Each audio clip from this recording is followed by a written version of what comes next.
hasn't already become more than clear to you just how much power, in fact, sits before you tonight, then in a few minutes it will be.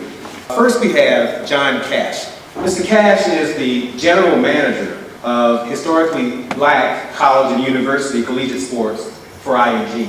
George Hable is the vice president of the sports group of the Capitol Broadcasting Company. That means that John is responsible for that minor league baseball team that's the best known of all minor league baseball teams in the world. It's called the Durham Bulls. But also manages the Wolfpack sports properties at North Carolina State University, and also the company's 3 sports radio stations. Lindsay Levin. She advises corporate clients on the optimal strategic directions with respect to their sponsorship portfolios. Prior to this, Lindsay was an account executive in diversity affairs for NASCAR.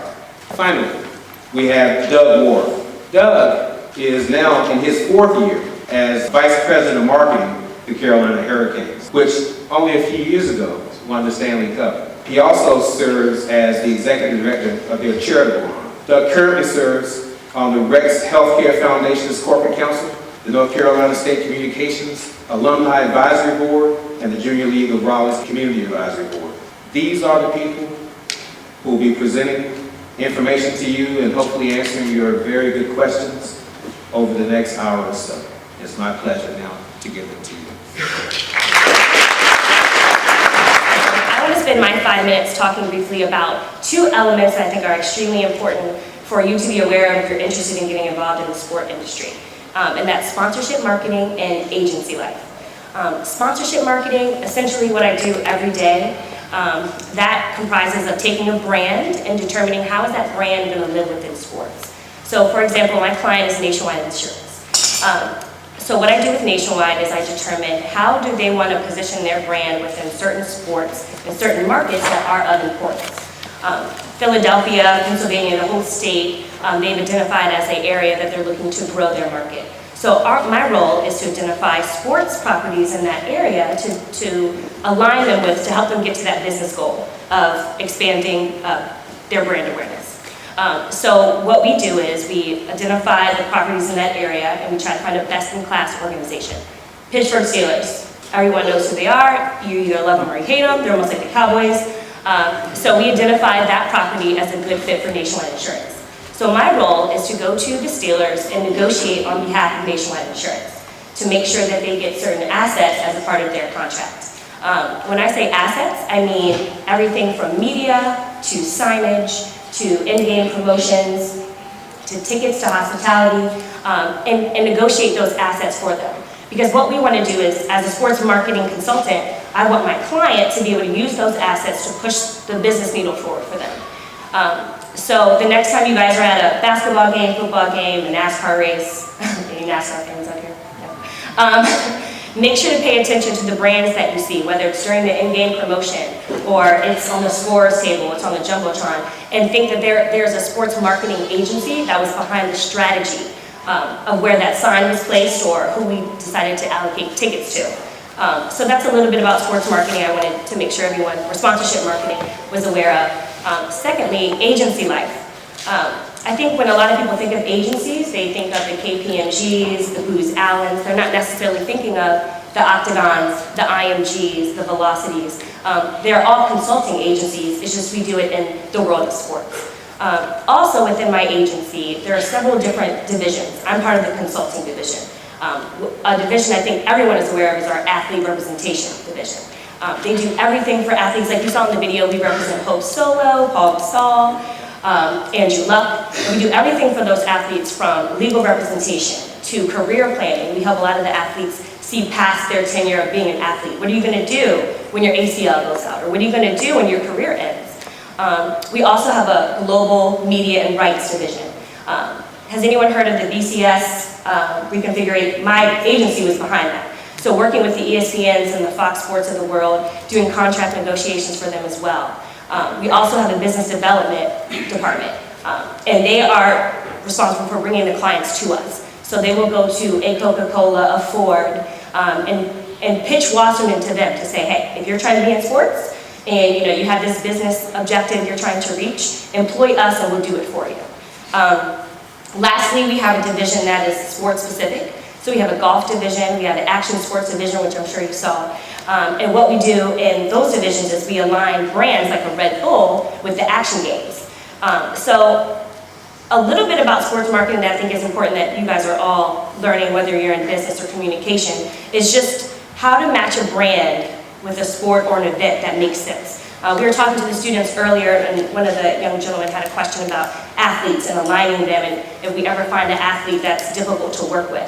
I think it's just a matter of aligning an athlete with what makes sense. So, for instance, you're not going to have a Dennis Rodman who's going to, be matched up with a Dove. Those two personalities just don't mix. You know what I mean? You'll have a Shaun White in a Red Bull, or you'll have a Steve Nash in a family-friendly Ford Escape, or something like that. Let me tell you first about sports radio.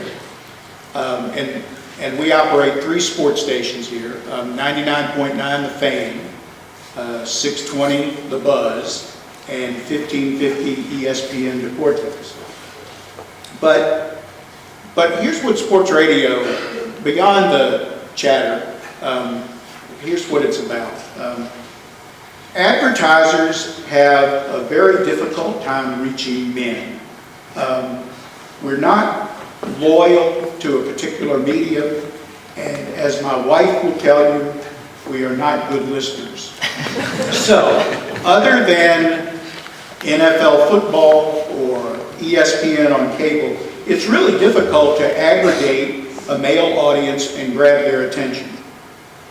The sports page or the business section of the newspaper used to do that, but they're increasingly irrelevant in the digital age. So at the local level, sports radio is an effective way to reach men, and to reach men when they're actually paying attention. So that's what we offer. The advertiser. And a few more details about the Raleigh-Durham radio market, or let's call it the Durham-Raleigh market, since we're in so it's the 42nd market in the country. There are about 50 radio signals blanketing the triangle. They're all chasing their share or their unfair share of the $79 million that is spent on radio advertising each year in the triangle. Beyond radio, because we don't see ourselves in these silo businesses anymore. I mentioned the endangered newspaper sports page. We're hard at work trying to make sure that happens. As we sort of attempt to reinvent all this on the web at WRALSportsFan.com. We use our radio and our TV5 sports personalities, audio cuts from radio interviews, video clips from TV5 Sports. We had 3.7 million page views last month. And and I'm telling you about this because we all consider the internet to be a global medium.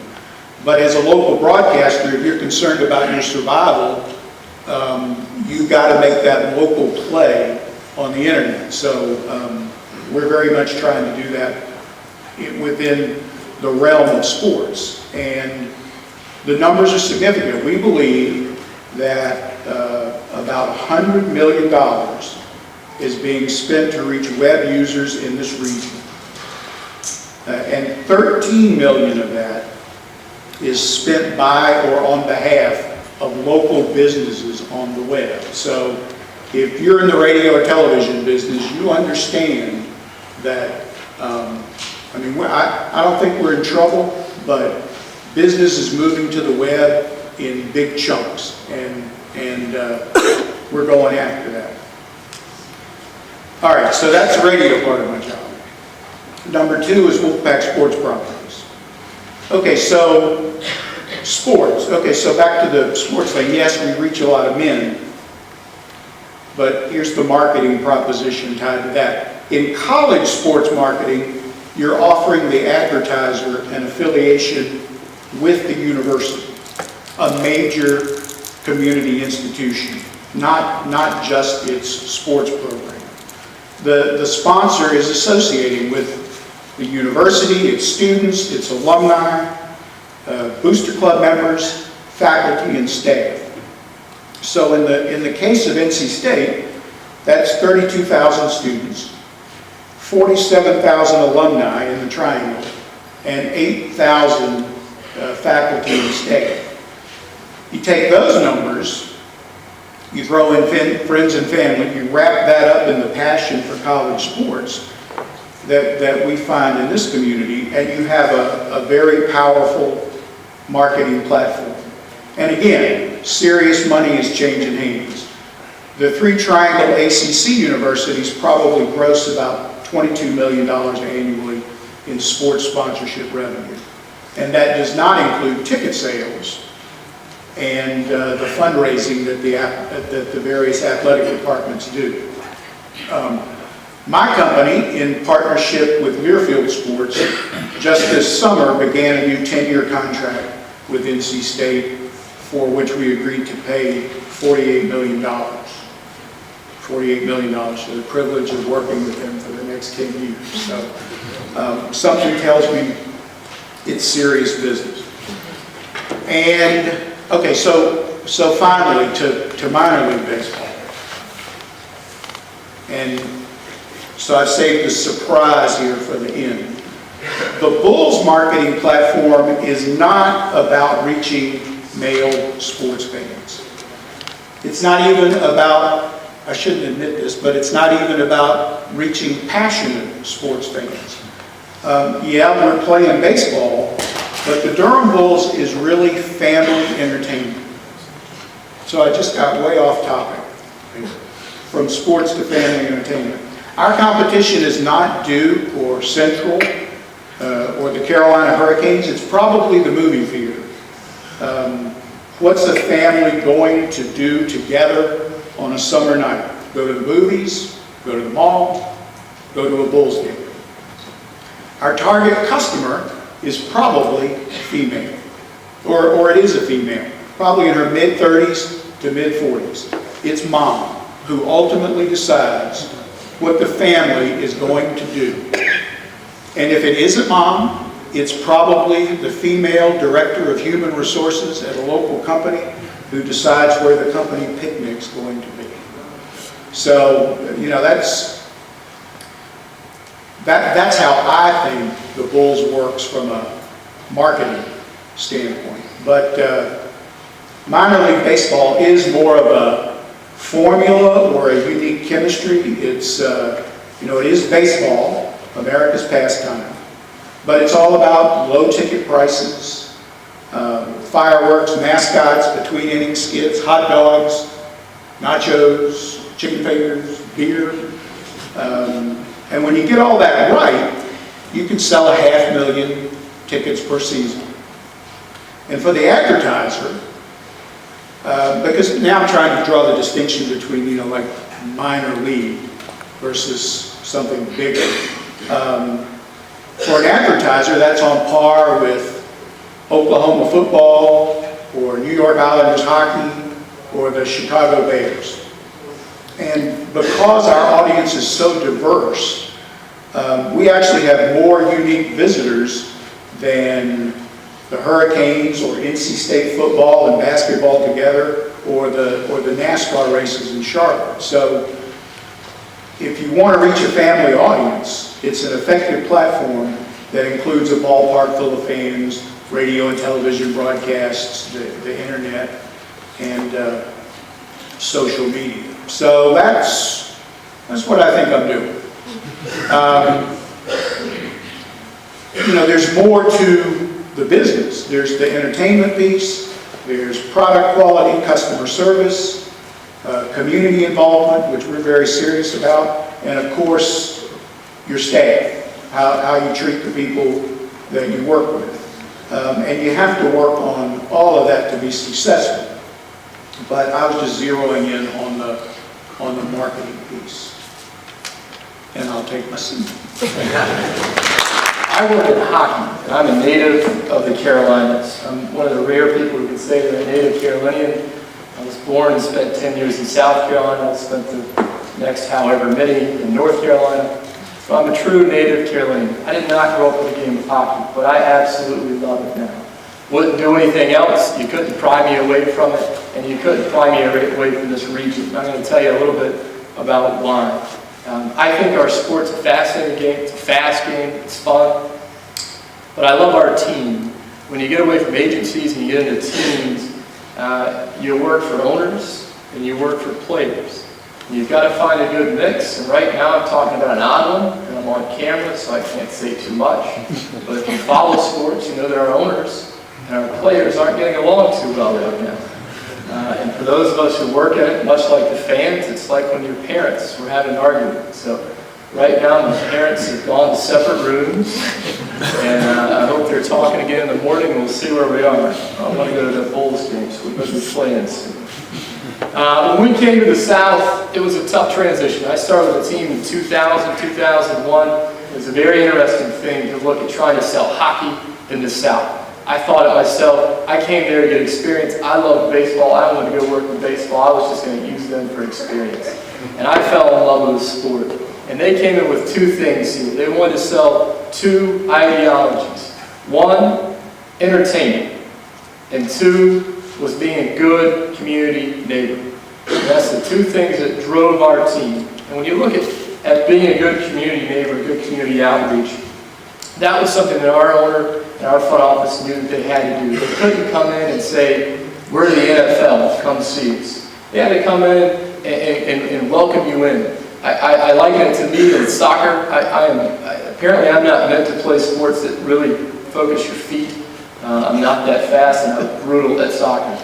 So I didn't grow up loving soccer, but I loved it in high school because my friends played. And you got to know the guys on the team, and you went to every game, you supported them at the game because they were your friends. And that's what we wanted to build with the Hurricanes, was that you saw them as guys that lived in your community, guys that you'd see at the grocery store, guys you'd see at your kids' after school center, wherever you were, that they were normal people in the community. But also our outreach was a big part of that, making sure that we were giving back, whether we were making money or not, always giving back. That's why the Kids and Community Foundation is so big to our organization. The second part of that's entertainment. And when you say entertainment, I told the students before we got in here, our first marketing slogan was probably our best, which is a tough way to go if you're a marketer later. It's hard to top that. But you'll know when you go was our first marketing slogan.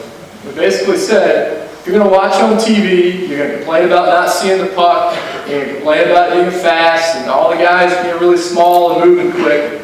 But when you go to the game, you see the speed, you see the guys are skating 30 miles an hour, when they crash in the boards, it hurts. Your beer falls off the ledge, all that good stuff when you're at the game. So the game itself was important to sell as entertainment. When you come, we can't just sell you on coming in and seeing the speed and the exciting game if you didn't grow up playing. We've got to sell you on everything around it. So we were taking a look at everything from our video board to our ribbon board to off-the-ice entertainment. We were the first team to have what I do not call cheerleaders. We call them a fan development team because they lead no cheerleaders. And if I managed them for 3 years, I will guarantee you they are not cheerleaders because I would not have known any dance moves or anything to teach them. But our fan development team, the Storm Squad, they go out not only to games, but they make 200 community appearances a year. I found that very early. People would much rather talk to them than me. Very true. You're probably thinking the same thing right now. So we made sure that we had the Storm Squad. Our mascot was a big part. We were some of the first to push in-game entertainment at every TV timeout. And we didn't want to run just commercials. We said, okay, we've got to make it fun. You want to run your spot, you want to promote your thing, but we've got to make sure our fans that are entertained, when they walk away from a 4-1 win or a 4-1 loss, they're thinking that I had a good time tonight. Because it's not cheap. It's not the Durham Bulls. You can get in for $9.99. I'll make sure that we say that as a partnership with $9.99 The Fan, Sports Radio, FM. Mike and Mark in the mornings are on 620 above. Another great partner. So, you can't get it for cheap, but it's an expensive game, and we wanted to make sure that those who were sitting near the ice had fun no matter what was going on. So we're selling community outreach, and we're selling entertainment. And we always have been. Nothing cures ails like winning, but on the marketing side, the business side, you can't control that. And if you're attracted to sports, you're probably going to be on the business side if you're working. There's very few jobs on the operations side. They don't need but so many coaches and scouts. They need a lot of salespeople. They need a lot of marketers. They need a lot of community relations folks. They need a lot of people in graphic design. They need a lot of people in the production studio who make those great videos. For some reason, I didn't bring one. I have a staff of 5 back at my office. It's going to be very happy that I didn't show off their great work tonight, and I got trumped. So all those things, a diverse range of jobs of sports. There's a way that you can get in, but you've got to work hard, and you've got to put yourself out to be seen. The last thing I want to say is that sports is big business. There's a lot of hidden costs. In our business right now, they're talking about $3.3 billion. The NHL as an industry is $3.3 billion. That's a huge number.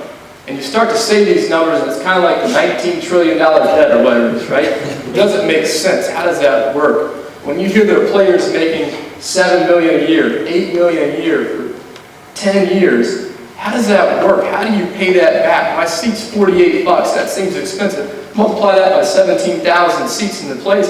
Multiply it by 41 games. You're only going to get to about 22 million. If our payroll's at 56, where's the other 27, 28 million coming from? Only so much comes from TV. All the other things that you see that are pocketed in there are things that we take seriously, whether it's sponsorships, whether it's merchandise, whether it's food and beverage, parking, how your deal is with your arena. All those things are big deals to sports teams that are hidden costs. Even what hotels you're staying in, what type of jets are you chartering? Can you come home a day early? Do you know how much it is to stay in the Ritz-Carlton with 25 guys for 2 nights and then charter a plane back? No. Think about it. Yeah, exactly. I don't want to know. My budget would be gone on 2 trips. So that's a big thing for us. The last thing I'll say is that hockey is global. All these sports now are global. You look at it, we used to be the 2nd largest global sport, only to soccer. The NFL and the NBA have done a great job of attacking that market. Major League Baseball is trying. They haven't had the success so far that the NBA's had. Big things sending their players to the Olympics. You see how that grows. You see players like Dirk Nowitzki coming into the game. That's something that we need to do a better job of, is making sure that we kind of keep our global market up, but we reach out to new things. And that's one of the reasons for our Southern expansion. Once we have the best athletes playing our sport, and once we have the best athletes trying to fight for those spots, it can be 2 or 3 players that makes a big difference. If you take LeBron James out of the NBA, you take the top 3 or 4 players out of the NBA, it's a much more milquetoast league. And you've got to have those star-studded players in, and that's a big part about what the league's trying to do now. So the last thing I want to say is that I love this area. That's what I was saying to start. I would never leave. And the neat thing is, neither do our players. We've only had about 12 players officially retire from the NHL. I think 10 of them are living in the Triangle, which is a testament to our great area, to the schools that are here, the education that's here, the hospitals that are here, everything that's available to everyone around us. So I think we should all be thankful for where we are. Go ahead. Thanks for your time. It's a pleasure to be here today. I'll start off with my one joke, and you'll see why I have to do something else. Yes, my name is John Cash. I might not be the man in black, but I am a black man. Okay, that's it. It won't get me on Letterman. That's why I do what I do now. But on a serious tip, before I continue, first of all, outside of my Lord and Savior Jesus Christ, my family, my friends, even my haters, my thoughts go out to the hurricane victims in New Jersey, in New York, and all on the mid-Atlantic coast because of Hurricane Sandy. A lot of my colleagues, a lot of my friends, and some of the IMG family has been impacted, so my prayers go out to them. Also, there's nothing more I'm proud of outside of the things I listed earlier than my country. And so for those of you who may not have voted, your polls probably close at 7 or 8, and I'd prefer you go vote now versus stay and listen to us. Moving forward, thanks again for having me here. I am with IMG World Collegiate Sports Marketing. IMG is a privately held equity headquartered in Great Britain with offices in New York, in Cleveland, Ohio, and Winston-Salem. Just briefly about IMG. IMG was started with a handshake between Mr. Mark McCormick and the great golfer Arnold Palmer approximately 50 years ago in Cleveland. Basically, that was the genesis of what is now sports marketing. Arnold Palmer secured Mr. McCormick, the founder of IMG, to handle all of the calls he was getting from companies to endorse products. And from that genesis, now we have approximately 6 revenue streams or businesses. One is collegiate sports and marketing, which I'll discuss more. The other one is IMG Media. If you're listening to a Duke University basketball game, University of Georgia football game, you'll hear at the end of the announcement, brought to you by IMG Media. So we're in the media business. Another business that we're in is in the fashion business. Not only do we represent more models, fashion models in the world, but we manage over 40 of the top fashion shows in the world, including the New York spring and fall shows, Milan, Paris fashion shows. In addition, we do sports and entertainer representation. We represent JB, James Brown from CBS Sports. We represent major tennis players. We had Serena and Venus at one time. We had Tiger Woods. We have Ernie Els. So again, a lot of our sports entertainers are in the golf and tennis area, but we're expanding that representation. We do event marketing and sports activations similar to Octagon and Jack Morton and other entities. So we do sports event activation in a variety of sports on a global basis. Put it in context, we just signed a deal to manage all of the championships for India's cricket leagues. Okay, we manage the top Asian tour for extreme sports. So that shows some of the global scope that we have. Another area we have is CLC, or Collegiate Licensing Corporation. So if you go to a Duke University basketball game or Appalachian State game and you purchase an apparel or non-apparel, the little silver sticker you see, that verifies that it's a verified apparel or non-apparel marketed by our Collegiate Licensing Corporation. Lastly, college sports marketing. You just saw my sizzle reel there. And we're going to bring some more swagger and flavor to it within the next couple of years. But as you see, we represent universities from the University of Washington to the University of Miami, from the University of Arizona to the University of Connecticut. There are approximately 90 peers of mine around the country who have staffs ranging from 10 people to just 1, whose whole responsibility is selling corporate sponsorships. What does that mean? That means we go hunt, we kill it, we bring it back home and cook it. So if it's a Coca-Cola, we're developing in-venue and out-of-venue experiential opportunities. You're seeing Coca-Cola displays, advertising, special premiums and promotions.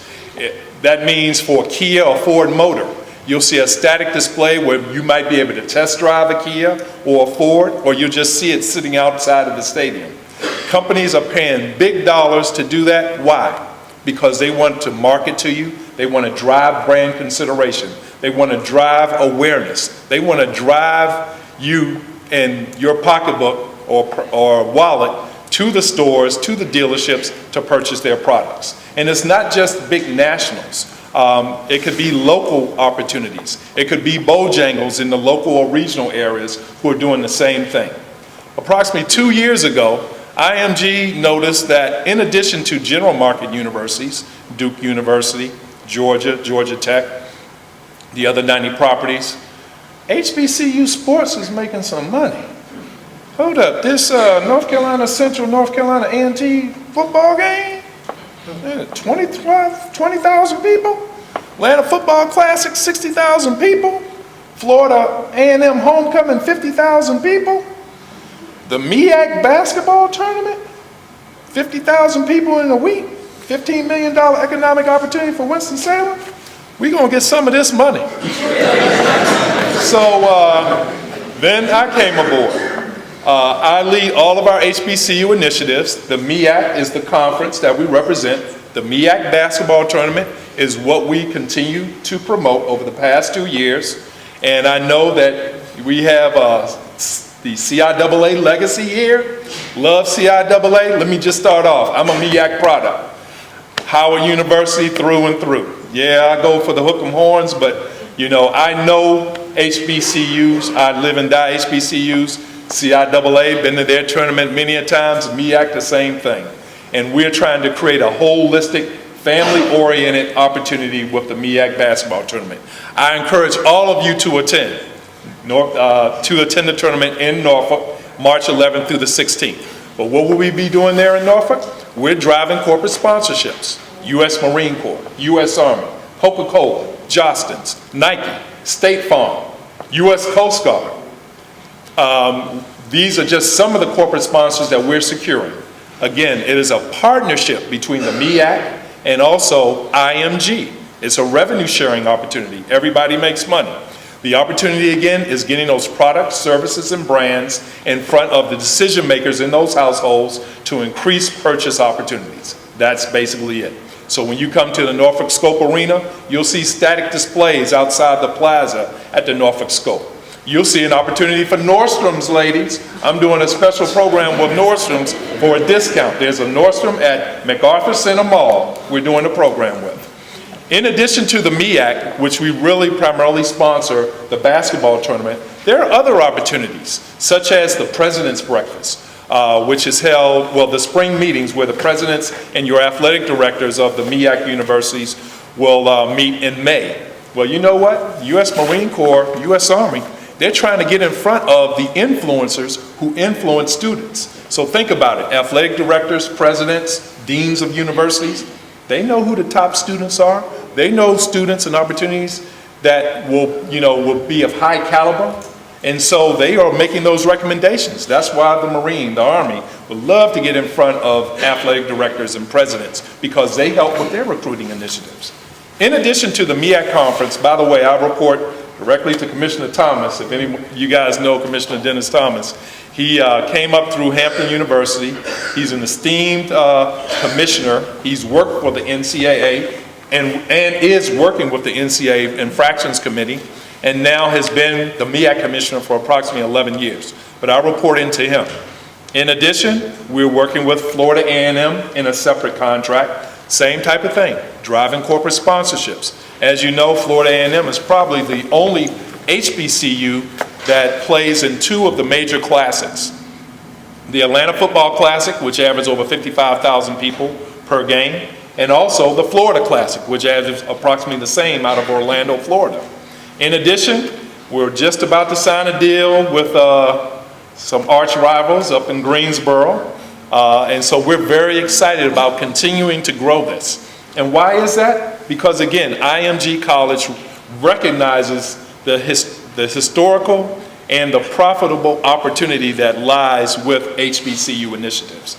So I have a staff right now of two account executives that help me manage this. But again, at the end of the day, we drive those corporate sponsorships, we activate those corporate sponsorships, and again, there is no management without metrics.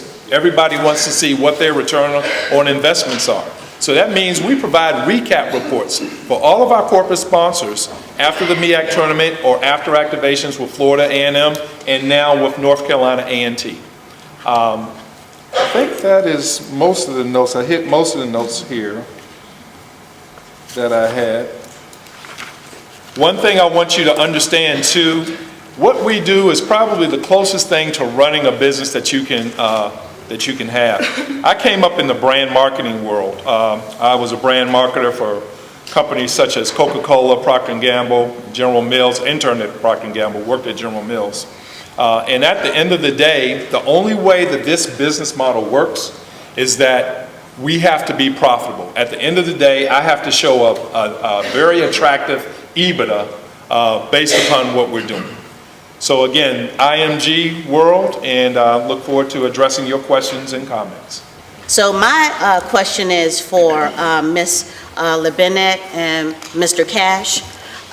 The initiative as far as HBCU and minorities, how much of an initiative, how much did you initiate to go after certain HBCUs? How much of your ideas were put on the table as far as, that's a great idea, for IMG, or that's a great idea for, your company?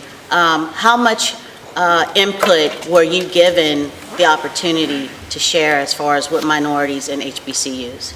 Sometimes it is on you as an individual to put yourself out there and participate in events that HBCUs are hosting. When it comes from a recruiting standpoint, again, that's a personal, I will reach out and say, hey, I need students from Shaw, from NCCU, from A&T, to come and be educated about what opportunities are there in sports. So in my opinion, in my agency, it is a lot of self-initiation that I have to do to make sure that HBCUs are getting a presence, whether it's in recruiting or whether it's in educating HBCUs about who we are. I am always tooting the HBCU opportunity. At the end of the day, it's about making money and being profitable doing it. So I don't care if you're black, white, green, Martian. You can look at that or you can look at green. So that's what drives IMG. And I'm telling that for the students too. If you want to if you want to show value, you have to show value with an end product, whatever that end product is. Everybody understands money. So if you're making money profitably, that's one good way to do it. I'll give you an example. At last year's MEAC basketball tournament, we pitched a brand market research study to all 13 presidents, well, all the presidents that were there. They had a quorum. Bottom line, we got a contract for $250,000 at all 13 universities to do brand studies. That was because of me and my boss initiating that. The North Carolina A&T opportunity that we're about to sign is a direct result from the activities that we've been doing with the MEAC and FAMU. And so those are initiatives that we're doing. As far as sponsorship opportunities, I am always waving my hand to our national sales group in New York saying, hey, this is, when you're going in pitching automobiles, you need to understand that African Americans purchase more high-end automobiles than any other group, well, outside the Asian group, but we have a larger share of that opportunity. And I'll give you a case in point. We did exactly that. National sales pitched to an automotive group. They didn't include an African American positioning, let them know we had universities. Oh, and behold, that specific automotive group came back and said, what is your presence in the African American community? Who do they come to? With wanting a report like that, me. So we're going to get that opportunity next year. So we continue to drive it. I'll give you another example. Hair care products. African American women over-index everybody when it comes to taking care of their hair. And so when they saw the dollars associated with that, now I'm able to go to Bonner Brothers and all the other Soft Sheen Carsons to push that initiative. I wanted to ask Mr. Hable, to what degree are the statistics and data used to make future decisions? For example, after a campaign or after a sponsorship, how much attention do you pay to what the data was or what the result was in making future decisions about who you're going to purchase sponsorships with? You might better answer. Yeah, Well, I'd say with Nationwide Insurance, can you hear me? yes. We do return on objective sometimes. So if they're looking to sponsor, say the NHL All-Star Game, which I pray happens, what we do is we focus on what's your business objective, what's your reason behind wanting to be involved with this property or this event. And if your objective is to increase brand awareness, we will tie our metrics to that objective. So increasing brand awareness or generating leads, the way we will measure the success of that program will be at the end of the event, how many people did we connect with? How many people retweeted something that we tweeted with the hashtag #JoinTheNationCBJ? We also look at attendance. We look at programs that we may do on site. So for instance, if you go to a basketball game or hockey game and you interact with an on-site activation, you're tallied. So we're able to say at the end of the event, we've interacted with X amount of people. So therefore, we've achieved your objective of building brand awareness. So sometimes it's not always on the investment. So that's why in our sponsorship package, the first thing we do with our clients is, what are you looking to achieve through this? Are you trying to push auto policies, or do you just want to make sure people in Columbus know that you're here? Because those two different needs require different approaches. So that's why we set that in the very beginning. I mean, think about the ballpark. It's full of signs, but no one just on the, no advertiser just says, hey, I want to sign. Right. It used to be like that, 20 years ago. But they're looking for an integrated marketing program. And I think on the sports sponsorship side, we usually help them or their agency develop that idea. We're not selling from a notebook, kind of a one-size-fits-all, here's what a sponsorship looks like. I would say everything we do is tailored to what we can find out about what the sponsor's trying to accomplish. And how do you include in that, for example, with the hurricanes, your commitment to community or corporate responsibility within the community? One of the things you mentioned was it was really important to you to be a part of the community, and sometimes it's harder to measure in terms of the impact you're making there. Having an active foundation has helped us in that regard. And it's also helped us because we've been integrated with the community and know where their needs are. Instead of not knowing where to direct people, we can assist with that. I think the other side of that is important to know that from a metrics side, and your question was right on there, it's where everything is moving in sports, is being able to quantify what you're doing. I think John said it well, where it's all about money, and it used to be all about the gut as to guessing how that worked. But I think as you start to look at, we break our season ticket base down to the nth degree so that we can figure out of the 10,000 people that are our season ticket base, which are the 200 that are most likely to leave this year. They're in this plan, they've been with us this long, they've seen this many wins, they've seen this, their attendance rate is this. We track all that through scanning, through all the information we gather as we go through, and we make sure that we hammer these people. We make sure that we're calling them once every 2 months. We make sure we visit them in their seats when they're there. The metrics that we put that algorithm in give us the formula to make sure we're protecting our client base. It's the same side for our clients as it is for the advertisers that they want to see on their end. What are we driving to them when they spend that money to go on the ice or on the dashboards? I just wanted to make the point that I'm not sure anybody goes to college to become a salesman. But if you don't learn something about how revenue is generated, it's a long shot that you're going to end up in management or in a leadership position in a business. Remember, gross revenue is at the very top of a financial statement. We began by talking about the passion around sports, and that's what makes it fun and rewarding.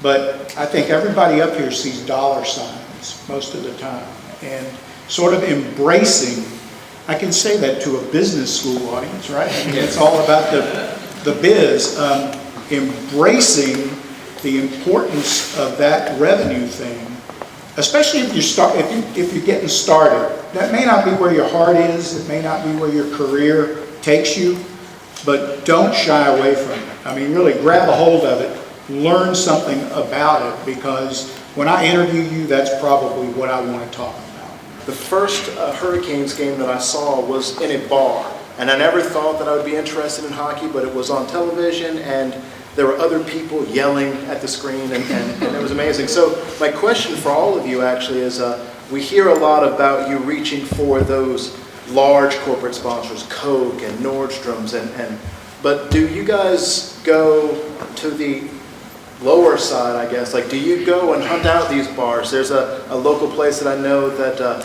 makes a big deal about showing every Major League Baseball game, and they've got 7 televisions up, and baseball is all that's on. Did someone from your firm go and find people like that? Do you only try to work on the larger side? I go after local, regional, and national. That's why I have account execs that go after that. But hey, all money is green money, so it's good. If I'm meeting the goals and objectives of my sponsor, that's all that matters to me. If I meet their goals and objectives. John hadn't seen a 5-figure deal in a long time, I don't think. It looks like we have time for just one more question. My question is for Ms. LeBennett. As a woman receiving an education from a HBCU, do you feel it was hard to break into this field? Did you feel like you had a lot to prove? It was more so I needed to educate to make sure that the people I was working with, they know who HBCUs are, who A&T was. So there is no question of, because it's not one of your predominantly white institutions, you're not going to question my level of knowledge or my skill set that I'm bringing to the table. I also think that my first job out of college, I got through Terrence J., who used to be on 106 and Park. He started his career off at NASCAR. So when it came down to him building his team, I had that relationship in school, and he was able to bring me along. And then we were together able to educate everyone, whether it was our coworkers or whether it's just you're on the road, about who HBCUs are. I think at the end of the day, you live by who you are and you build your own brand. So I enter the room by saying, I went to a historically black college, North Carolina Agricultural and Technical State University. So there is no, they see the pride that I have, and I think you have to present yourself as such. I'm going to take just a bit of personal privilege, and once again, thank this magnificent panel.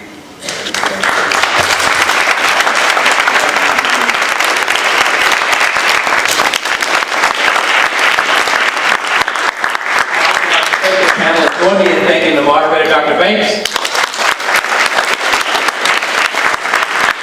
At this time, we'll have a few concluding remarks from our Chancellor, Chancellor Beckman. Part of marketing is trying to figure out when you have had enough. And boy, have you had it tonight. I got 3 pages color-coded here, but I'm not going to do that. I want to begin by first giving thanks to Dean Pegues and the School of Business for leading conversations on an array of important topics for the Dean's Global Speaker Series. The School of Business has welcomed a host of phenomenal leaders to our campus this year in the Business of series. In doing so, it has explored the opportunities, the challenges, and the varied perspectives of several different industries and careers that are of great interest to our students. That's my first thanks. Now I want to thank this fabulous panel for their presentation today. Tonight's dialogue contributes to the university's strategic priorities aimed at enhancing the intellectual climate on campus, as well as creating and sustaining a culture of student success. These very important and highly relevant discussions help prepare students to be critical thinkers, engaged listeners, progressive leaders in a competitive global society. Now watch me throw away page 2. I am confident this important exchange of ideas will deepen conversations about new paths our students can take to be successful in careers of sports. And there goes the 3rd page. Thank you very much. A small token of our appreciation for joining us, for Mr. George Habel, Vice President of the Sports Group, Capital Broadcasting. Thank you, George. Thank you. Thank you. And I got a lot out of hearing the other speakers. It was a great professional networking opportunity for me. I got a lot of breaks, or a big break, trying to get into the broadcasting business 35 years ago, and I would like to help someone. Mr. John Cash, Jr., ING Collegiate Sports Marketing. These are the type of programs I wish I had when I was an undergrad. People to talk to provide me insights, direction, people that I could reference to regarding my career. I got a tremendous amount of feedback from this program and enjoyment. And I look forward to developing a strategic partnership with North Carolina Central University School of Business. Doug Wharf, Vice President Marketing, Carolina Hurricanes.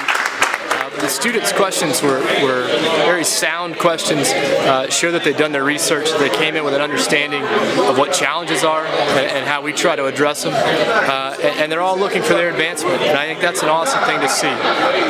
The business of sports is a lot like the game of sports. It's competitive, and the people in it are competitive, and I saw a great competitive drive from the students tonight. I've had the pleasure of speaking at a lot of our local universities. I'd say this rivals, if not tops, all of them. So having the level of questions and the organization here, and the dedication from students, to have students to stick around for 2 to 3 hours, it's a long thing to ask. So I've been very impressed by everyone tonight. From what I learned, I learned a lot from the panelists, from their challenges and the way they try to organize things. But I think every year college landscapes change. It's important to know the challenges that are facing college students, whether it's how they're finding jobs, how they're putting together resumes, how they're understanding social media, and how they're taking in their education and putting it into practical purposes. So I tried to take away tonight better ways that we can communicate with college students so they're ready to enter the job world, because we need talented people and we love it when they can be local people and connected in the community. So I'm happy about what I saw tonight at Central and would be honored to have some of these folks work with me at the Hurricanes. And Lindsay LeBennett from Wasserman Media Group. Getting an opportunity to share a little piece of my world with people who are eager to learn is always a great thing. So I'm really thankful for the opportunity to be here. I'm really looking to connect with a lot of students and hopefully employ them and keep the HBCU presence going in my organization. One of the students asked me about any challenges or obstacles that I may have incurred coming from an HBCU going to an industry that may not really be aware of who we are. My response to her was that it's just a sense of pride that you have to have. Of course there are going to be obstacles. You're going to enter the room and be not only the only woman, but the only black woman in the only HBCU graduate. So you have to take a stance of wanting to educate the people that you're dealing with so they know who you are and what HBCUs produce. So take it with pride that sometimes you are the minority in a situation and leverage it as an opportunity to show people who you are. I think it was a phenomenal series. They had some great speakers. Getting an opportunity to listen to some of their views and how they've grown the brands. This definitely was beneficial because it directed problems in the sports marketing that you can't get by just watching. We all see the basketball players on TV or the soccer players on the field, but we don't know the things that goes into the events that we see on TV. So I hope it illuminated a lot of the questions that people had. Great event.